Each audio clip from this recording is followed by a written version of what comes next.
Hi, everyone, and thank you for joining us. My name is Greg Reyes. I am actually one of the school safety specialists with Mutual Link. 24 years of law enforcement experience myself. The last 7 years of that I've been actively participating in school emergency management, and I recently joined Mutual Link from the Texas School Safety Center. With us today is Bonnie Rose. She's the Executive Director of Sales for Texas and the Southern states. She's actually my first line supervisor. There are 3 of us in Texas that serve currently, but at any given time, depending on the assistance needed, we have a whole team of people ready to help you. We are going to get started here. So everyone is on listen mode only. So if you do have any questions, throw that up in the chat. And Bonnie will interrupt us and ask those specific questions. So we are going to get started here.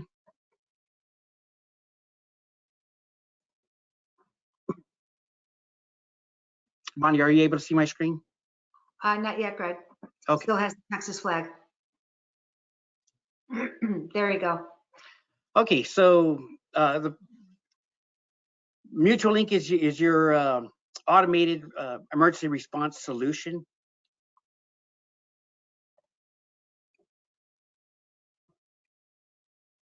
There we go. So we're here to help you. What we do is we empower schools in your community with Mutual Link. Mutual Link is that world leader in the automated emergency response solution. And we are the only multimedia response solution that integrates seamlessly with what your school districts have. We leverage that technology that they've already made the investment in, and we integrate with everything. And we are the only one that's certified by the Department of Homeland Security to do that multimedia integration. So when this emergency occurs, somebody calls 911, the panic button is pushed, it automatically triggers this event and invites all the first responders from fire, EMS, police into this incident, and you have instantly have access to colorized map, actionable floor plans, camera access, and it doesn't really matter what kind of camera systems they have or if they have multiple ones. And then you have direct lines of communication from campus radio to law enforcement and vice versa from law enforcement to campus.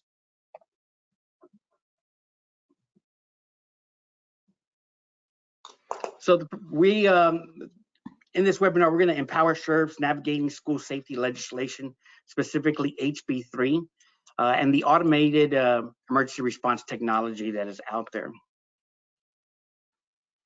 So the goals of this webinar today is understanding really law enforcement's requirements in HB3, school districts, emergency operations, planning history. I think that's really important to understand where the schools came from and those requirements that were placed on them, specifically for emergency operations plans. And then what is required? What are the required agenda items put forth by the Texas School Safety Center? Roles and responsibility of everyone in a crisis or emergency from the ISD perspective and then from law enforcement's perspective. We're going to talk a little bit about the coordinated response during school violent incidents, and then how you as a law enforcement agency can support your school district in their emergency operations planning. I'm going to give you a little bit of information on training opportunities so that way you know where to educate yourself when it comes to emergency management planning. And then how to gain compliance. What do you have to do after you've done your meeting? And then next steps to start planning your next meeting. So we're going to jump right into that. In accordance with the local government code, chapter 85.024, the sheriffs of a county with a total population that is less than 350,000 must hold with their public schools located in their county a semi-annual school safety meeting. They wanted this meeting, or it's intended to have those specific stakeholders participate, from your fire response, your emergency management, your EMS, all local law enforcement, state, federal, anybody who is in your jurisdiction that might participate in an active threat event. You want all of those individuals to participate. Even your county officials, your city officials, your mayor, your county judge, everybody should really be invited to participate in these school meetings, especially your school district superintendent and who is ever in charge of their school safety, whether it be the ISD chief of police, emergency management coordinator or director. You want all of those individuals there. And you're required to do this twice a year. So there's a variety of subjects that have to be discussed in there. And we'll get that a little bit here in the next slide. So where did the emergency management come from? So for school districts, after the Columbine shooting in 1999, the Texas School Safety Center was formed around that area. And really they were designed by legislation to do research on these tragic events. But it wasn't until 2001 where they were directed by those legislators to collect and distribute school safety information to all of their school districts. And then 2005, schools were required to maintain a comprehensive emergency operations plan and kind of submit those back to the safety center. At that time, the safety center wasn't doing this comprehensive review, an in-depth review. They were just basically saying, here's a checklist. You have accomplished submitting your emergency operations plan. And so what they saw a lot was school districts were submitting their city plan or their county plan, and none of that stuff was applicable to anything they faced, any disaster or hazard they had within the school walls. So after 2019, 2018-19. So 2018, the Santa Fe school shooting happened. We had 10 deceased, 13 wounded. It was at that time where school districts had to outline their response to active threat situations. And then they had to submit that to the Safety Center for review.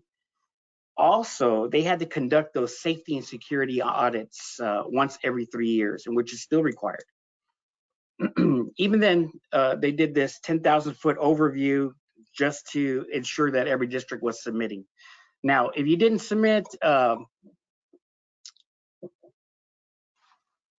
there was a public hearing requirement. You had to explain to your community in this public hearing why you failed to comply with that school requirement of emergency operations and safety audit.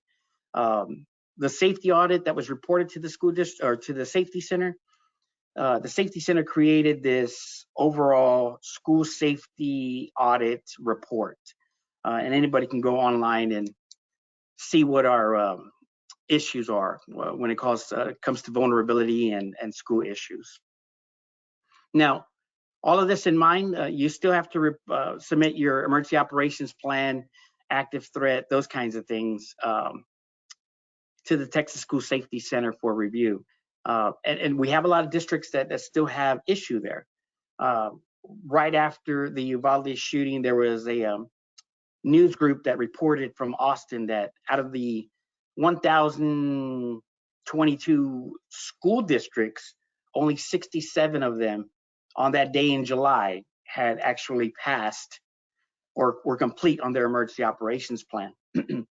And only 200 out of all those school districts had an active plan, had a plan for active shooter situations. So they really fell behind the curve. And this is really where law enforcement has an opportunity to participate in those things. So the new changes, before school districts used to have 30 days to submit down.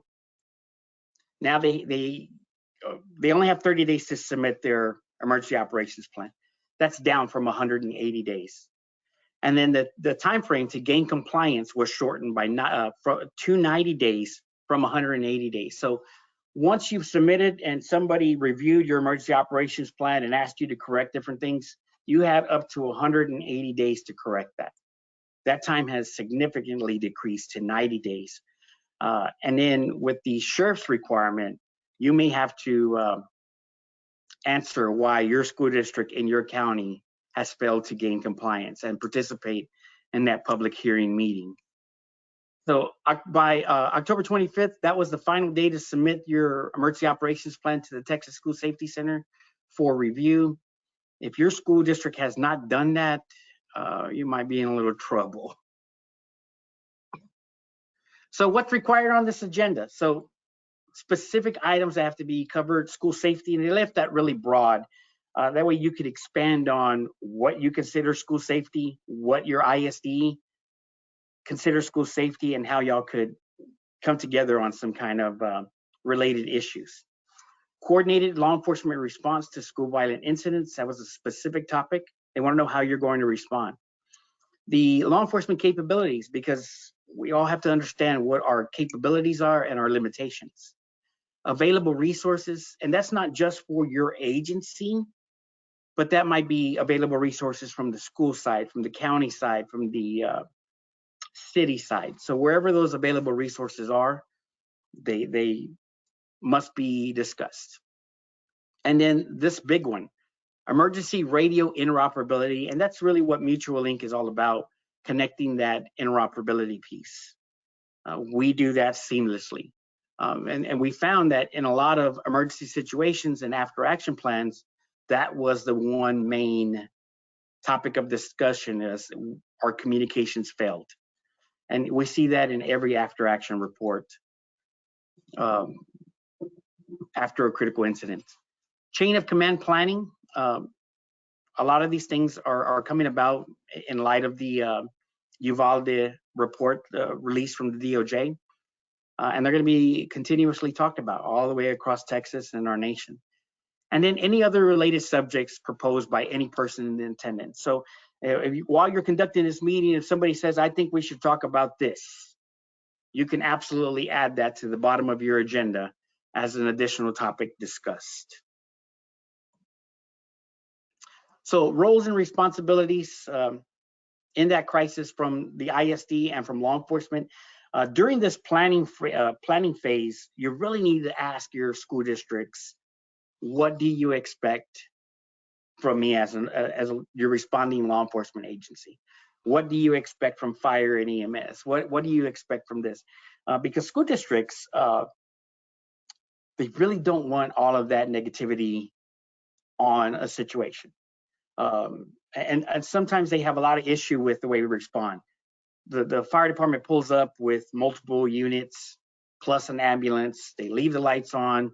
And that might be dictated by policy, but there needs to be an understanding of why they do it for the educators to accept that as part of the role and responsibility from your responding agency. So really, those are things that you need to discuss.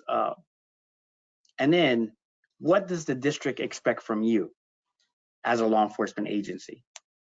What can I do to meet that expectation? When we talk about district to law enforcement agency, when I was a safety director with a school district, I met with my sheriff's office and I asked them, from a tactical active threat, active shooter situation, what is your expectation of me? And we had a lot of conversation. Of course, we provided them with campus maps and what have you. We met with shift supervisors. We allowed them to come in and do walkthroughs, but it was very cumbersome and it was very difficult to get them in every school. And it was the SWAT commander who actually said, this is my expectation. If I'm going to respond to your school, I want to be able to reach underneath the secretary's desk and pull out every map that relates to this campus. So we redesigned our thought process and we installed these little holders to hold all our campus maps for that particular location. So that way, in a tactical situation, we knew what their expectation was. Now, that's a conversation that needs to be had over and over. Things change, policies change, situations change. That's an ongoing conversation. So law enforcement capabilities, not every law enforcement is created equally. depending on funding and training, we have so many areas where we differ, from SWAT team to mental health officers that can respond to those crises, long rifle availability. And just because we have the long rifles in our units, does that mean that everybody is qualified enough to carry that long rifle? Because sometimes that's questionable. And then what resources are available during that crisis? And that's something we talked about. It's really important to engage with those stakeholders. For me locally, we have the HB grocery chain. HB is an amazing resource and sponsor of law enforcement activities, emergency management. They actually have their own team that they will send out to your crisis situation to help distribute water, or whatever the case is. So it really is important to engage those huge community stakeholders, especially those larger businesses.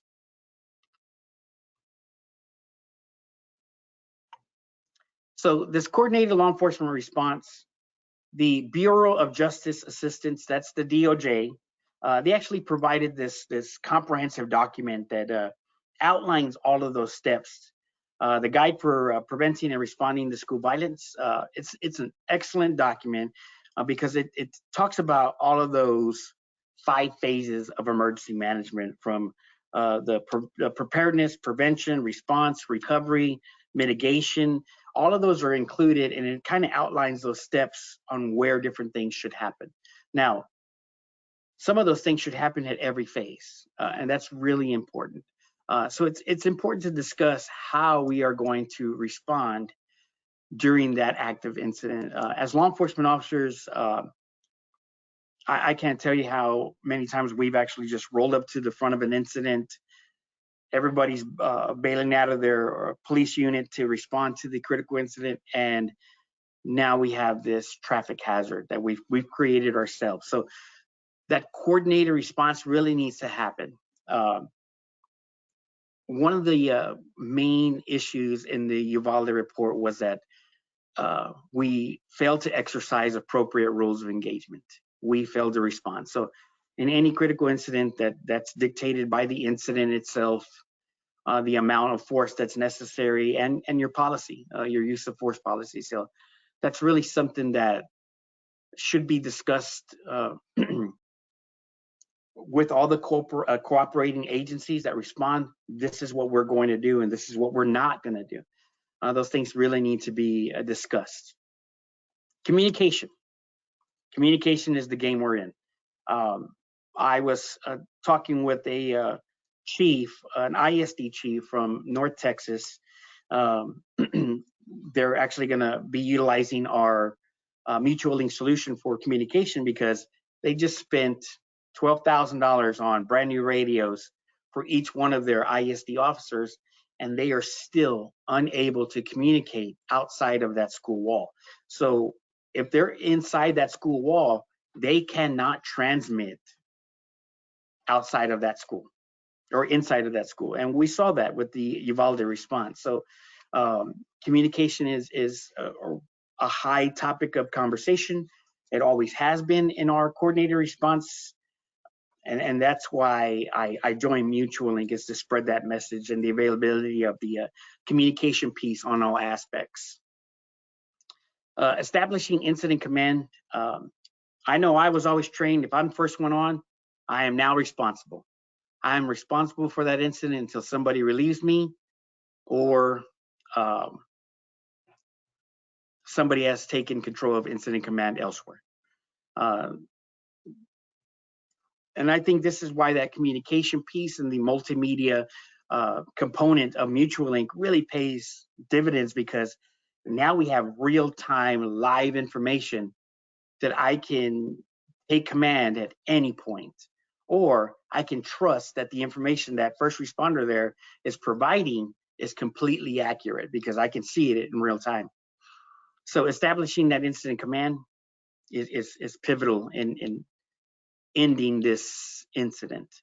Now, the coordinated supervision and direction of different school authorities, this is the conversation that you're going to need to have with those school officials. And this is part of the requirement of that meeting is, what do you expect from me? But know that if we're setting up incident command ourselves from a law enforcement perspective, fire, EMS, we are expecting that school district to have their own incident command over all their school activities. And because they're going to have to move school kids, they're going to have to move buses. There's a whole operation that's going to have to happen inside their incident command. But we need to establish that there is an expectation for one of your personnel with some decision-making authority to participate in our unified command. We have to have school officials, stakeholders, fire, EMS, law enforcement to all participate in that unified command. So that's a discussion you're going to have with those school emergency officials and leadership, because that expectation is now forefront on everybody's mind after this Uvalde report. Traffic control, and I kind of just mentioned the cluster that we create ourselves with traffic by responding. So under traffic control, and part of this coordinated response is that once we have enough officers handling or addressing a threat, everybody else who responds needs to respond to the incident command first for direction. Now, they don't have to actually pull up at the incident command and say, where do I go? Some of that stuff is done over the radio and communication. That direction is happening constantly, but know that they have to get the direction from incident command before they all pull up at the front of the school. So the information is key under traffic control. And then be prepared to assist the school district with reunification. I talk about not having that opportunity to have the adrenaline dump. We've been addressing this threat. This is where we debrief, we talk. We don't have that opportunity anymore because the school district is doing reunification where they reunite students with their families, teachers with their families. This is a really important piece to the recovery. We need to be prepared to assist in that process. If your school district has not already engaged you in that planning with reunification, then they're a step behind. And that's a serious question that you're going to need to ask. And then be prepared to assist with all those unforeseen duties. Who knows what they're going to ask law enforcement to do right at any given time. And we know that as law enforcement officers or first responders, we all wear many different hats, from policing to counseling to Big Brother, whatever it is, we're there to provide that resource. So where can law enforcement participate in emergency operations planning? So if you have not been invited to a safety and security committee meeting, you need to ask that question, why? You should have representation in those safety and security meetings. You should be reviewing your school district's emergency operations plan because they should mirror to some degree your county, your city's emergency operations procedures. And if they don't, then there's amendments that have to be made. So we should be sharing our calendars. I mentioned current maps. That's one of those requirements that HB3 outlines, is that we actually do walkthroughs every single campus. We participate in drills, from your lockdowns to your evacuations, that law enforcement is actively participating in those. And that's really difficult. Some of our agencies are not fully staffed. We know the crisis that we're going through ourselves, but how do we participate if we don't have the manpower? And this is where Mutualing can assist in some of those things. Video access. does the school district give you access to the video cameras in an emergency? With Mutual Link, you have complete access. And now it's not untethered, it's an invitation-based system, so you can't access that all the time without that permission. But Mutual Link offers that solution. Walkthroughs and maps, you have that readily available during that crisis. And then plan to participate in those tabletop exercises. If your school has not participated in a live drill, you need to ask why. And you need to fully participate and have those resources to your best ability to participate as well, because we know in a serious catastrophic incident, we are going to call everybody up. We're going to hold shifts over. We're going to bring as many bodies to help as we can. And then set that notification expectation. Does your school district actively notify you when there's a threat, any suspicious behavior? School districts are required to have a behavioral threat assessment team. Do you have a member participating in that team? Is there members of your SHRF's organization that have been trained in the behavioral threat assessment? I know forever we've all been trained by DPS on threat assessments. They have their own organization. We can call up and ask different information on to analyze different threats. But the school districts have those resources as well, and they have behavioral threat teams that identify students that potentially pose a threat to our school or that are in crisis and need additional services. But either way, you should be supporting that behavioral threat team. And also, you need to be included in your school district's organizational chart for communication. When they put out these communications of incidents that are occurring, you need to be actively participating in those communications and be on that chart to receive those communications. New building safety and design and walkthrough. If your school districts are building new campuses, you need to participate in that to be able to provide that safety assessment of new building design. And that's through environmental design.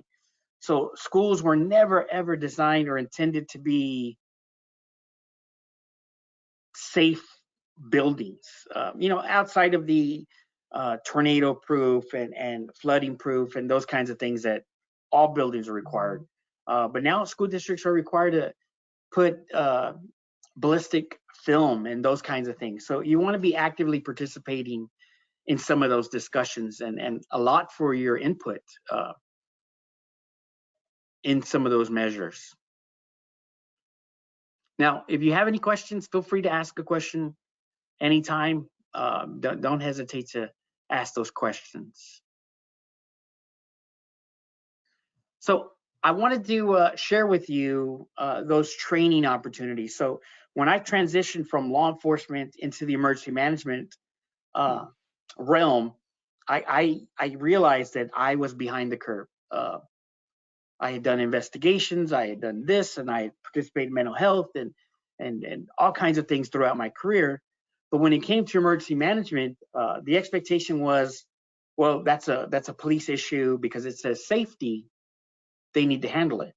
And we're seeing that across the board in Texas, especially with the emergency operations for schools. Either the school districts are smaller in size and they don't have a dedicated person to emergency management, and that gets thrown on the law enforcement side, and chiefs of police are struggling to maintain that balance from running a law enforcement agency to now being the emergency management coordinator, director.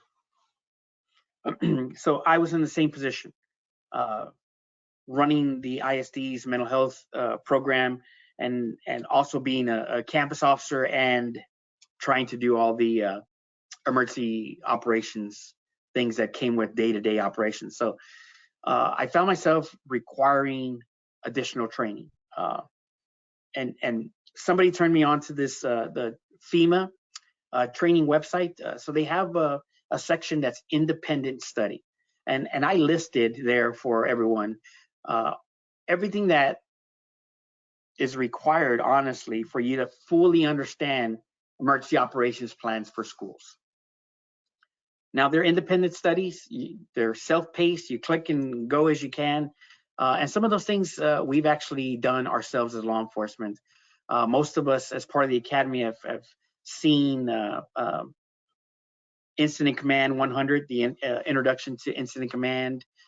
Some of us, as sheriffs and chiefs of police, have all participated in the public information officer trainings, those kinds of things. So some of these things that we've already done, but for instance, creating an operational plan that includes children with disabilities, and then with other individuals who have access disabilities, from wheelchair to mental health to learning disabilities. Some of those kids may not understand what we expect from them or want from them. And some of them might not even respond to the yelling that happens in emergency response. So this is an important piece to educate yourself, understanding the school's perspective from emergency management.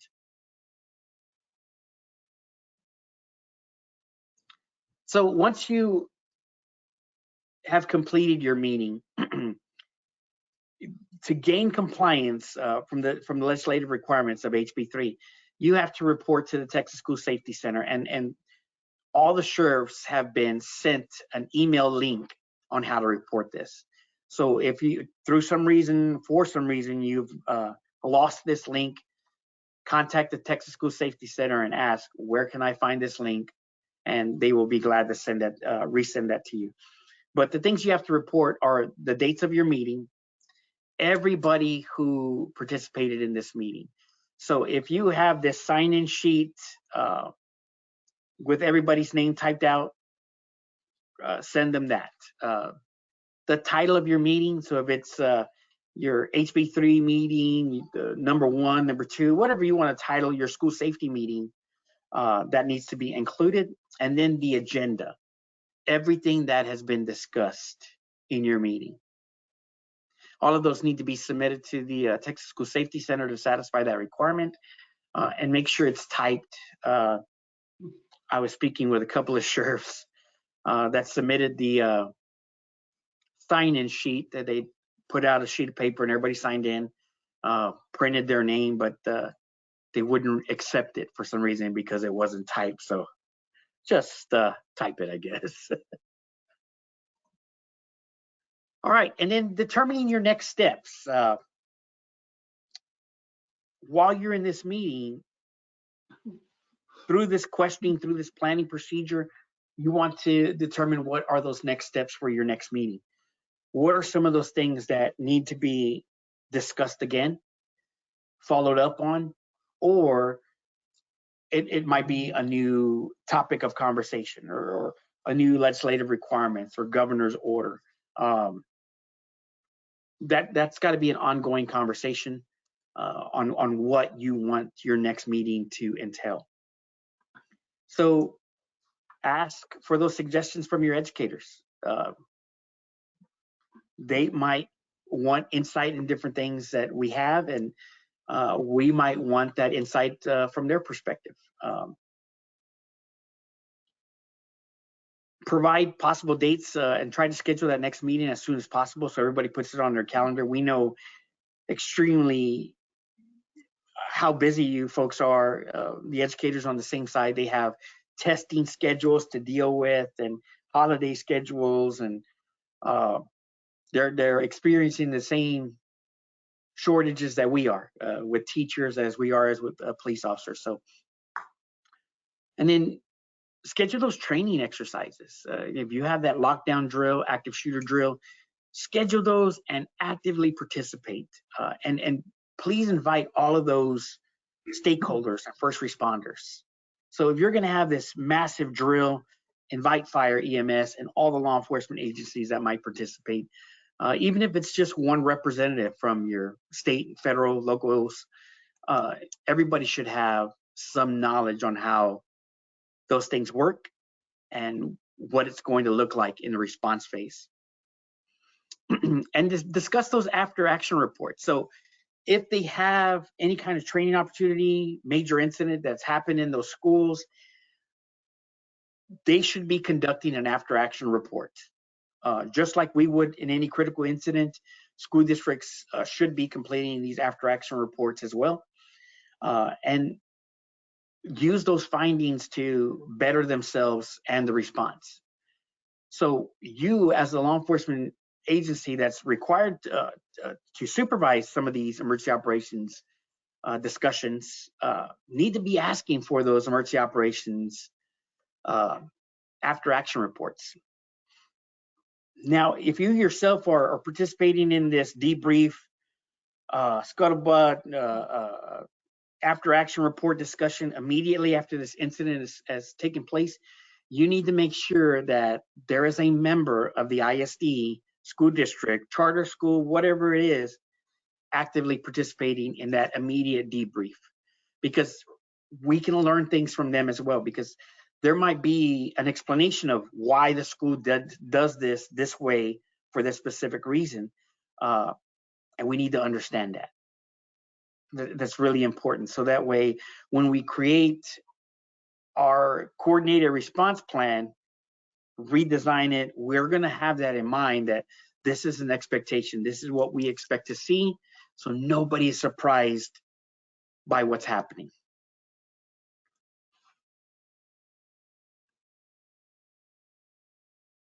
So Mutual Link, we're here to help. Moving from law enforcement to the emergency management school system, I was really moved by Mutual Link's message. They really are in this business to support law enforcement. They were created after the 9/11 tragedy because our founders wholeheartedly believed that first responders should communicate with each other, from fire to EMS to police. Everybody should be able to communicate. We serve a variety of agencies from federal to local, state. We have been endorsed over and over by the Texas Sheriff's Association, and this is what led us to providing this webinar today for sheriffs. So empower your schools, empower your communities. This isn't just for school districts. This is for your shopping centers. This is for your hospital districts. This is for yourself. This is for yourself. We have integrated several TAC centers, your gang centers, and they're utilizing this as a communication key with the members of this operations team. They're able to share video, communicate, and regardless of where they're coming from, state, federal, U.S. Marshal, it doesn't matter. They're able to communicate from a mobile device, and it's amazing the things that they've done. Remember that we integrate seamlessly with all kinds of existing technology. We're here to help you with your court security. We can integrate all of your cameras, and you can actually handle this emergency situation with our system. And again, we're the only ones certified by the Department of Homeland Security for multimedia integration and communication. So thank you. There is my contact information. If ever I can do anything for you to support your school safety operations planning, your meetings, please invite us out to participate in your HB3 meeting. We're going to be sending out a whole bunch of emails asking to participate with you. Let us know what we can do. I know we have participated in quite a few HB3 meetings. We've actually provided lunch for those participating members. But if ever I can answer a question, you have a question on emergency operations planning, your school sent this to you, don't hesitate to call me, email me. I'm here to support you. Bonnie, were there any questions that need to be? Yes, Greg, there were actually, I had a few that were texted to me. I've got about 5 or 6 if you don't mind walking through them. with us, please. Great job, by the way, explaining what our mission is and how we're here to help law enforcement and keep their communities safe. We appreciate their, as a mom myself, I very much appreciate the fact that they're in our schools every day. So can you describe what is meant by communication and what it entails? So communication, like, for instance, I gave that example of that school district not being able to transmit within the walls of that school. And they have the newest radio. That's really unacceptable. And to our legislators, they found that unacceptable and unbelievable. They couldn't believe that we didn't have the means to communicate. Now, I'm not knocking police radios. They serve their purpose. They have their limitations.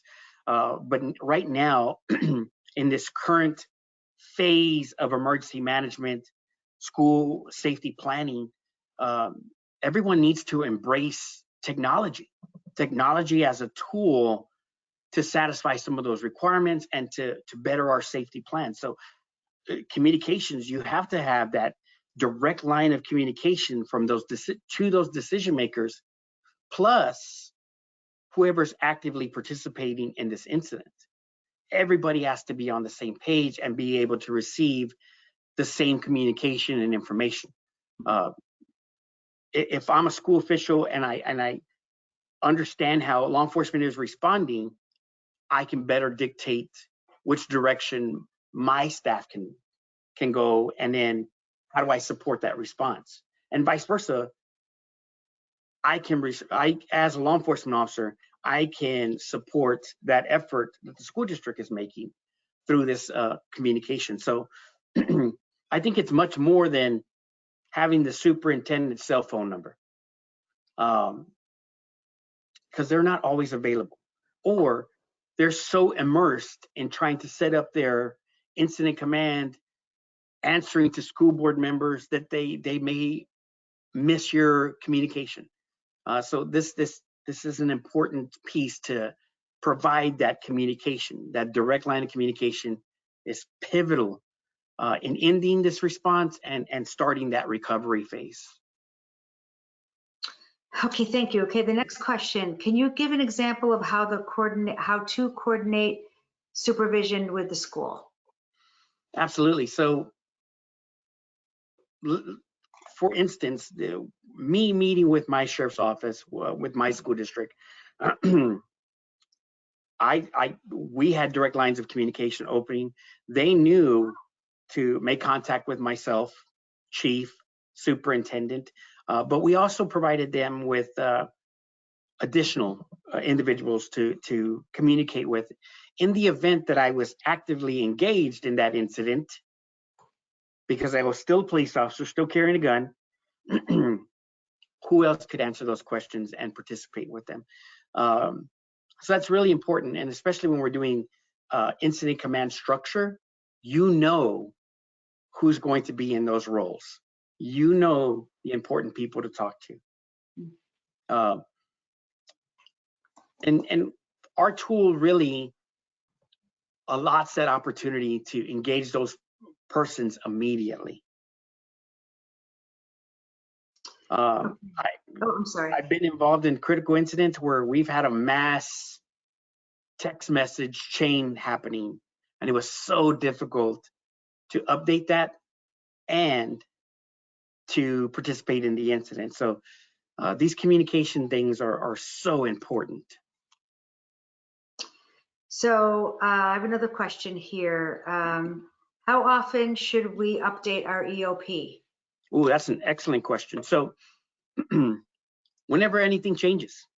So if something critical has changed, we no longer own this building. We've had to add portables. There's a whole other realm of safety requirements that come with those portable buildings, those modular buildings. So through attrition, every year at the minimum, things have to be updated and changed because contacts change. Staff have, through attrition, have retired or left, or we in law enforcement love to poach other people's quality people. This happens in education too. So we need to make sure that all of those things are updated. And every time it's updated, your school district should be updating you as well. Whether it's just a change, hey, pull page 33, we've updated this. That way you can add into your plan. You should always be provided that digital copy of any changes made to the emergency operations plan. But also, some of those changes should be discussed in that safety and security meeting that you are participating in. So you should be fully aware of any changes that are coming up, any new legislative requirement to emergency operations, but at a bare minimum, once a year. In reality, it should be an ongoing, living, breathing document that has to be continuously changed. Okay, is having there's three more questions here. Is having a login credential enough to satisfy a video access? So absolutely not. In particular, one of the districts that I was working with, they have 3 different video surveillance systems, 3 different vendors they purchase cameras from. Their system, if you were actively trying to follow somebody in a hall up to the 2nd floor, you had to log off one system and start a new one because that was a whole other camera system. So it was very difficult to follow the transition of somebody in an incident because you had to log on. And I don't know if anybody else is the same way as I do. If I didn't save those credentials, I'm looking. I'm trying to find that email where I saved that credential, and have to figure out where to log in. And if I can't find it, I'm going to have to call those system administrators to regain access or reset those passwords. All of those things are extreme time delays.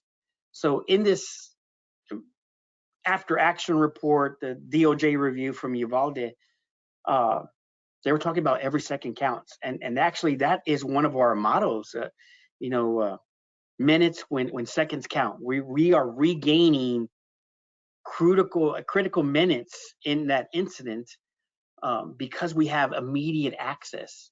So this system here, Mutual Link, will actually, you don't have to log in that day. You log in your credentials once. In the critical incident, if you're being invited to this incident, it will automatically give you a push notification that says, we have a critical incident at Reyes High School. You accept? Yes. And now I have that immediate access to every camera system in that incident with that floor plan. And then I can change floors. All the cameras are shown in their orientation. So they're facing the exact direction that I'm going to see. I can click on it from my mobile device, my computer. I can go to the next floor through the floor plan and do the same thing. So I do not have to worry about credentials, login credentials, because I have that immediate access. And can you imagine if this incident has expanded for more than one floor, like we've seen multiple shootings? Right after Uvalde, we had the school in Tennessee, the technical school, and that expanded multiple floors. They did an amazing job locating, apprehending, those kinds of things. But if we had that real-time, immediate information, we could have ended that even faster. There was a delay, and that dispatcher had to log into the system to find cameras, and they didn't find it in time. Ultimately, those officers responded to the sounds of gunfire, and they were able to locate it themselves there. But having this critical information is so worth not the alternative of not having it, because if I'm trying to pull over to find this credential, I've already wasted time. I've jeopardized lives. So having those credentials is absolutely not the end all there. I'm sorry, it was long-winded there, but I wholeheartedly believe in that, because it's just not enough. Do you think that the state will standardize any of the recommendations as part of these HB3 meetings? I'm sorry, can you repeat that one, Bonnie? Do you think that the state will standardize any of the recommendations as a result of these HB3 meetings? And I think that's the whole purpose of it, was to get this input from the law enforcement perspective. And Texas legislation, Governor Abbott, they've really moved towards forcing that collaboration. I know when I was with the Texas School Safety Center, I would ask, have you engaged with your local first responders? And so often it was no. Well, I don't even know who to talk to. I don't know how the chief is, what have you, or the sheriff hasn't called me back, chief hasn't called me back, and they failed. So I think they are forcing our hand to engage with school officials to learn what are the expectations, and then vice versa. What are the expectations, limitations, what have you, of law enforcement? And they're going to use this information to do exactly that, to create that standard. Now, some of the emergency operations stuff is best practices, and they've already accepted input from law enforcement. For instance, one of those mandates was numbering of exterior, interior doors. We've numbered interior doors for the longest time for fire code. Now we have this law enforcement perspective of numbering the doors starting from the main entrance clockwise all the way around the building. We have all these doors numbered, and that's an expectation. It was funded, and so at this point, if the schools haven't done it, that's a question that needs to be asked. Heck, the schools can get their art class, whoever it is, to help paint the numbers on the top of the doors, whatever it takes. But yes, they're going to take this input and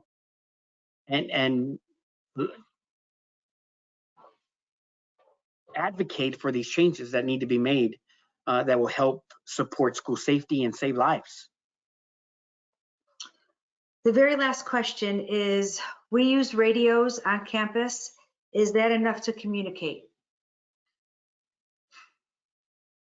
So what I've seen, and some school districts have some pretty good or great radio systems.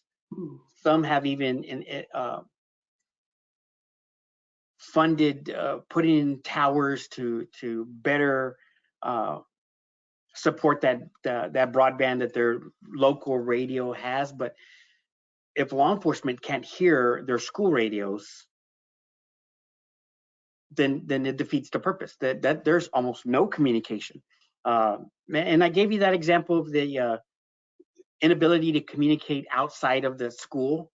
Our schools are built. I mean, they're 1,000 years old in some of our locations. They're concrete, rebar. It's difficult to get communication in there or out of there. But a few years ago, internet was funded.